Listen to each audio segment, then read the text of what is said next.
She was supposed to be my maid of honor. Instead, she tried to become the bride.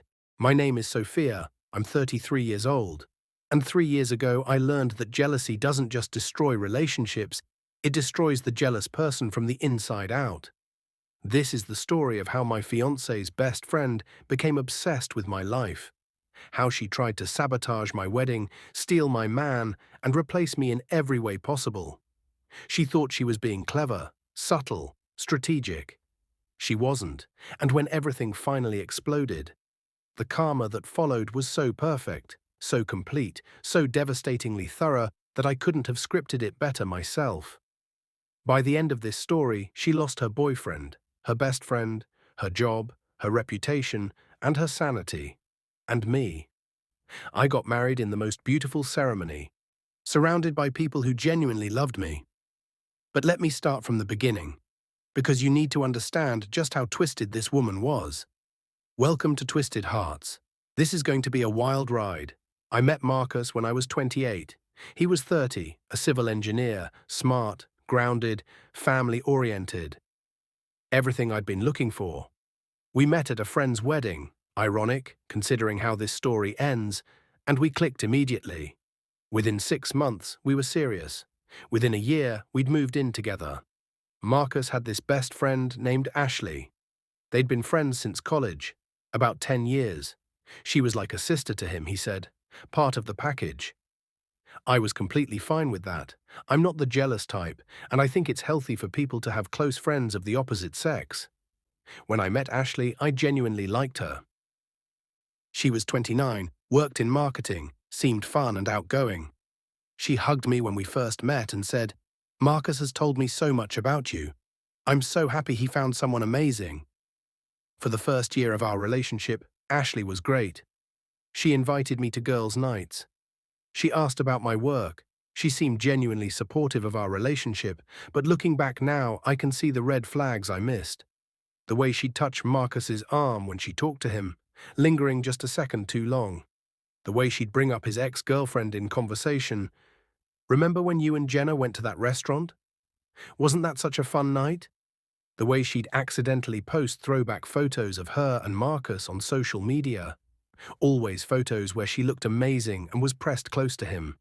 The constant texting. She texted Marcus all day. Every day. Memes, inside jokes, random thoughts. It was excessive, but Marcus said that's just how their friendship was. I didn't want to be that girlfriend who told her boyfriend who he could be friends with, so I said nothing. Then Marcus proposed. It was perfect. Sunset on the beach, down on one knee. A ring he'd designed himself. I said yes before he even finished asking. We called our families, we posted photos, we celebrated. And Ashley? She congratulated us, she hugged me, she said all the right things. But her smile didn't reach her eyes. 2 days later, Marcus asked me, "Would it be weird if Ashley was one of your bridesmaids? I know you haven't known her that long, but she's important to me." I agreed. More than that, I asked Ashley to be my maid of honor. I wanted to include her. To show her I respected her friendship with Marcus. She accepted with tears in her eyes. "This means so much to me. I promise I'll make your wedding perfect." She kept that promise, just not in the way I expected. Wedding planning started immediately. We set a date, September 15th, about 14 months away. We booked a venue. We started looking at caterers, florists, photographers. Ashley volunteered to help with everything. "I love wedding planning," she gushed. "Let me help. I'll take some of the stress off you." I was grateful. Planning a wedding is overwhelming, and I had a demanding job. Having help seemed like a blessing. It wasn't. The first incident happened with the dress. I'd found my dream wedding dress at a boutique. It was perfect, elegant, fitted, exactly my style. I'd made an appointment to go try it on with my mom and sister. Ashley texted me the morning of, "Can I come to the dress appointment? I'd love to be there for this moment." I hesitated. This was supposed to be just immediate family. But she was the maid of honor and she seemed so excited. So I said yes. At the boutique, I tried on the dress. It fit perfectly. My mom cried. My sister said I looked like a princess. Ashley's face fell. "Really? That's the one you want. You don't like it. I mean, it's nice. It's just very simple, traditional. I guess I thought you'd go for something more unique. She pulled up photos on her phone. What about something like this, more dramatic, more memorable? The dresses she showed me were completely different from my style. Heavy beading, huge trains, very ornate. Those are beautiful, but they're not really me. But it's your wedding. You want to make a statement, right? My mom jumped in. Sophia knows what she likes, Ashley, and she looks absolutely stunning in this dress. Ashley backed off, but I could see she wasn't happy. 2 weeks later, I went back to the boutique to finalize my order. I'm so sorry, the consultant said, but that dress has been purchased already. Just yesterday, actually. My heart sank. Can you order another one? Unfortunately, it was a discontinued sample. The one on the floor was the last one. I was devastated. That dress was the dress. Can I ask, who bought it? The consultant checked her records. A woman named Ashley. She said it was for her own wedding. I called Ashley immediately. Did you buy my wedding dress? Silence. Then, oh my God, Sophia, I'm so sorry. I went back to the boutique just to look again, and I fell in love with it. And I bought it without thinking. My boyfriend just proposed, and I got caught up in the moment. Your boyfriend proposed? When? Last week. I wanted to tell you in person, but Ashley, you bought my dress. The dress you knew I wanted. For your wedding that's happening? When? We haven't set a date yet, but return it. I can't. It was final sale. I hung up. I was shaking with anger. When I told Marcus, he defended her. It's probably just a coincidence. Maybe she genuinely liked the dress and didn't think about... She knew it was my dress, Marcus. She was there when I fell in love with it. Ashley wouldn't do that on purpose. You're reading into this. That was the moment I started paying closer attention to Ashley, and what I discovered made me sick. Once I started looking, I saw it everywhere. Ashley wasn't just helping with my wedding. She was studying it, copying it, trying to recreate my entire wedding for herself. I found out through mutual friends that Ashley's engagement was questionable. Her boyfriend, Derek, had supposedly proposed, but none of their friends had seen a ring. Ashley kept making excuses. It's being resized. It's being cleaned. I don't want to wear it to work. But she'd set a wedding date, September 8th, 1 week before mine. Then I started noticing the other copying. The venue, I'd booked a vineyard in Napa Valley. 3 weeks later, Ashley announced she was getting married at a vineyard in Sonoma Valley, 30 minutes away. The colors, my wedding colors were dusty blue and gold. Ashley's, slate blue and champagne. Nearly identical. The flowers, I'd shown Ashley photos of my floral arrangements, cascading roses and eucalyptus. She booked the same florist and ordered the same arrangement. The photographer, I'd found an amazing photographer and was so excited. Ashley reached out to the same photographer, offering them more money to book her wedding instead of mine. The photographer called me to tell me about it. I just thought you should know. This seems weird. But it got worse. Ashley started dressing like me. We'd always had different styles. She was more bohemian. I was more classic. But suddenly, she was buying clothes identical to mine. She changed her hair to my color and style. She started posting Instagram photos with captions that sounded exactly like the way I wrote. She bought the same perfume I wore. She even adopted a dog, the same breed as mine. It was like she was trying to become me. My sister noticed it first. This is single white female shit, Sophia. This woman is obsessed with you. I showed Marcus the evidence, the copied wedding details, the identical outfits, the creepy behavior. You're being paranoid, he said. Ashley just has similar taste. It's not that deep. Marcus, she bought my wedding dress, and she apologized for that. Can't you just let it go? I realized Marcus was never going to see it. Ashley was his best friend of 10 years. I was the girlfriend, now fiancée, of 2 years. In his mind, I was the problem, not her. So I decided to handle it myself. I confronted Ashley at a coffee shop, just the two of us. I know what you're doing. The copying, the competition, whatever this is, it needs to stop. She looked at me with wide, innocent eyes. I don't know what you're talking about. Your wedding is 1 week before mine, at a nearly identical venue, with the same colors, same flowers, same photographer. Sophia, I'm sorry if it seems like I'm copying you, but those are just popular wedding trends. Lots of people. You bought my dress. Her mask slipped. Just for a second I saw something dark in her eyes. Then she smiled. You know what? You're right. I have been inspired by your wedding because you have amazing taste. I guess I just wanted my wedding to be as beautiful as yours will be. She reached across the table and grabbed my hand. I'm sorry if it made you uncomfortable. I'll make some changes. I promise. I believed her. God help me, I believed her.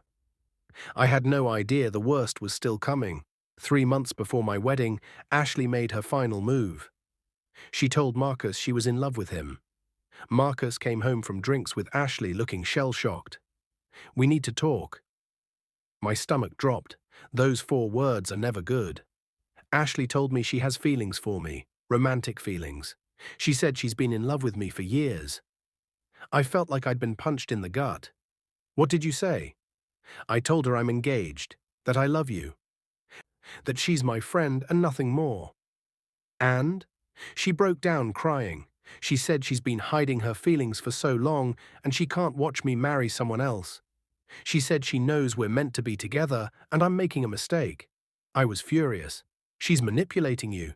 This is just another attempt to… Sophia, she was devastated. She's my best friend. I can't just cut her out of my life. Yes, you can.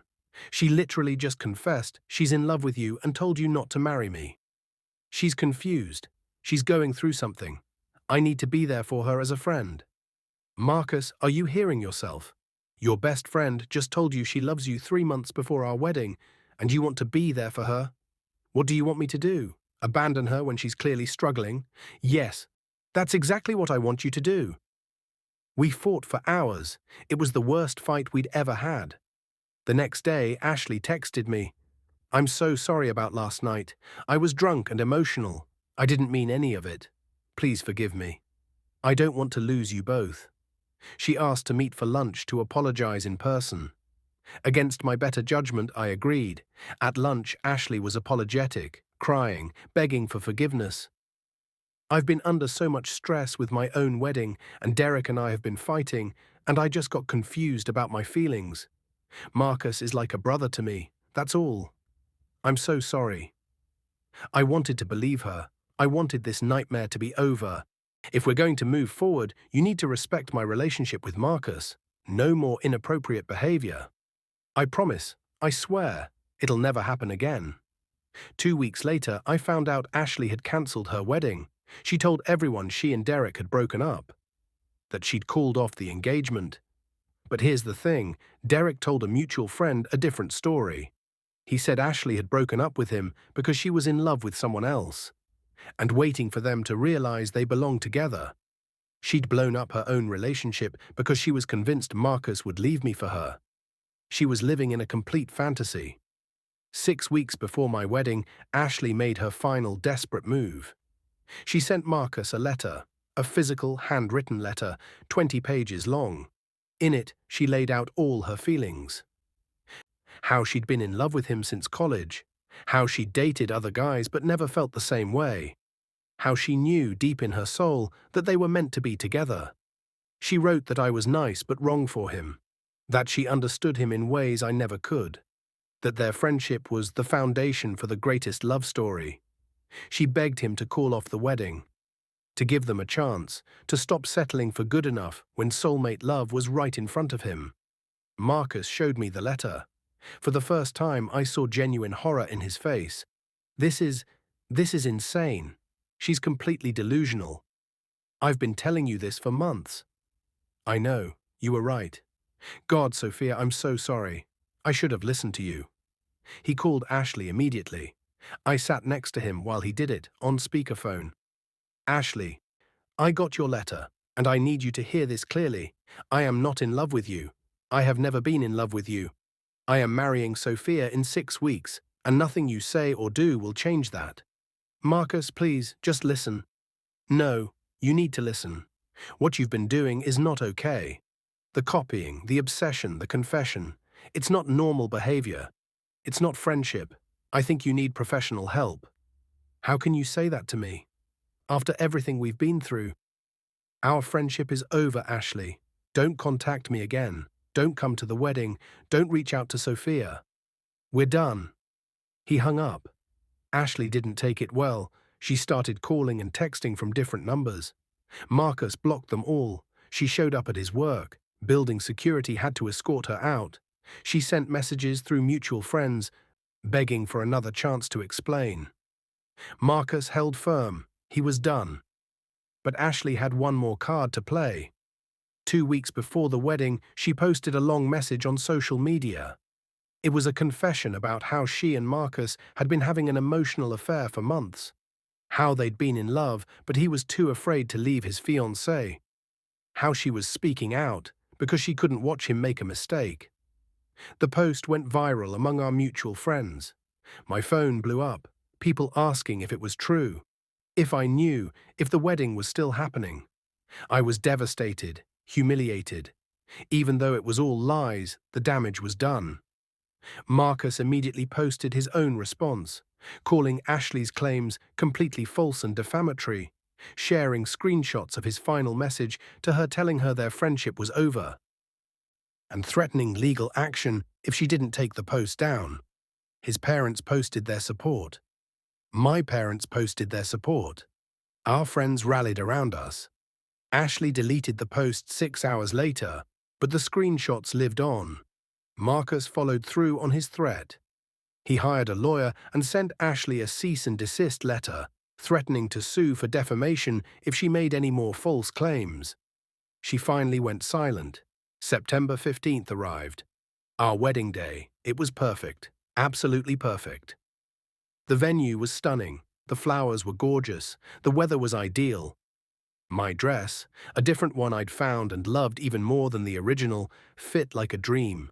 Marcus cried when he saw me walking down the aisle. We said our vows in front of 150 people who genuinely loved and supported us. Ashley was not there. She was not invited. She was not thought about. But oh, the karma that was already in motion. Remember how Ashley had copied my entire wedding plan. She'd already put down deposits on vendors before cancelling everything when her own engagement fell apart. She lost thousands of dollars in non-refundable deposits. The wedding dress she'd stolen from me. It didn't fit. She'd bought it in my size, not hers. She'd had it altered, spent another $800, and then had no wedding to wear it to. She tried to resell it and got a fraction of what she'd paid. Her ex-boyfriend, Derek, started dating someone new, someone he actually loved. They got engaged 6 months later. But the real karma was social. Ashley's social media confession about a fake affair with Marcus had backfired spectacularly. People who knew us both saw through it. They saw her obsession, her lies, her manipulation. She became known as that crazy girl who stalked her friend and tried to steal his fiancé's life. Mutual friends stopped inviting her to events. Her reputation was destroyed. She had to leave her job because the drama followed her there. Co-workers who'd seen the social media posts made the work environment uncomfortable. She moved to a different city to start over. Last I heard, she's in therapy, which she should have been in all along. Meanwhile, Marcus and I just celebrated our 3rd wedding anniversary. We're stronger than ever. The Ashley situation, as horrible as it was, actually brought us closer. Marcus learned to set boundaries. I learned to trust my instincts. We have a beautiful life together. We bought a house. We're talking about kids. We're happy. Ashley wanted my life so badly, she tried to steal it piece by piece. Instead, she destroyed her own life completely. And I got to keep everything she wanted, because it was mine, not hers, and it always had been. So what happened to the best friend who tried to steal my life? She lost everything: her relationship, her reputation, her friendships, her job, her sanity. All because she couldn't be happy for someone else's happiness. because she was so consumed with jealousy that she convinced herself she deserved someone else's life. If you're dealing with someone who's jealous of you, copying you, competing with you, hear me when I say this. You can't fix them. You can't make them happy. You can only protect yourself and your peace. Set boundaries. Cut toxic people out. Trust your instincts. And remember, people who try to steal your life end up losing their own. My name is Sophia. My fiancé's best friend tried to become me.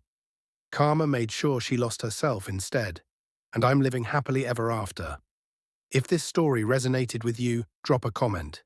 Share your own jealous friend or single white female experience. Let's remind each other that we're not alone. Subscribe to Twisted Hearts for more stories of toxic relationships, jealousy, obsession, and the karma that follows. New videos 3 to 4 times per week. Real people, real drama, real karma. Until next time, stay away from people who want what you have instead of building what they want. What goes around always comes around.